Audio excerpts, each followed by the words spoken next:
जवाबदार गिरफ़्तार करण लाइ पुलिस मोबाइल में तेल विझराए ॾे। जरवार पुलिस पारां फरियादी खां तेल जा पैसा घुरण तां फरियादी जो पुलिस ख़िलाफ़ अनोखो एहतजाज।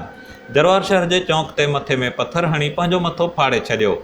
इंसाफ़ न मिलियो त हिते पाण खे बाहि ॾेई साड़े छॾींदुसि, फरियादी नौजवान जो चिताव। जरवार पुलिस ख़िलाफ़ नादिर अली लुंड नाले नौजवान शहर जे विच चौक ते अनोखो एहतजाज कंदे पंहिंजे मथे में पत्थर हणी पंहिंजो मथो फाड़े छॾियो। एहतजाज कंदड़ नौजवान पुलिस ते इल्ज़ाम हणंदे चयो त सोटरुनि सां थियल झेड़े बाद हू सोटरुनि ख़िलाफ़ दांह खणी जरवार थाणे ते वियो त उते मौजूद पुलिस अहलकारनि जवाबदारनि खे गिरफ़्तार करण लाइ पुलिस मोबाइल में डीज़ल विझराए ॾियण जो चयो। हुन चयो त पुलिस इंसाफ़ ऐं तहफ़्फ़ुज़ ॾियण जे बदिरां खांसि रुश्वत घुरी रही आहे। नौजवान जे अहिड़े एहतजाज बाद केतिराई शहरी गॾु थी विया जेके खेसि एहतजाज ख़तम करण लाइ मिंथूं कंदा रहिया, पर नौजवान उन्हनि जी हिक बि न ॿुधी ऐं पंहिंजे मथे में पत्थर हणी पंहिंजो मथो फाड़े छॾियो, जंहिंजे करे समूरो जिस्म ऐं संदसि कपिड़ा रतो रत थी विया। नौजवान चेतावनी ॾींदे चयो त जेकॾहिं इंसाफ़ न कयो वियो त हू इन ई चौक ते पाण खे बाहि ॾेई साड़े छॾींदो। जंहिं खां पोइ जरवार थाणे जी पुलिस पहुची नौजवान खे एहतजाज ख़तम करण लाइ मिंथूं कंदी रही ऐं काफ़ी देर ताईं मिंथूं करण बाद खेसि मञाए वरितो ऐं नौजवान मुफ़्त में जवाबदारनि खे गिरफ़्तार करण लाइ पुलिस मोबाइल में साण गॾु रवानो थी वियो। ॿिए पासे जरवार थाणे जे ASI Amanullah Kalwar Kawish digital media reporting team सां ॻाल्हाईंदे चयो त हुननि फरियादी खां पैसा न आहिनि घुरिया,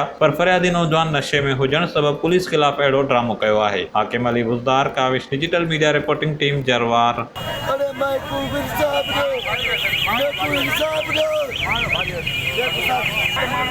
पुलिस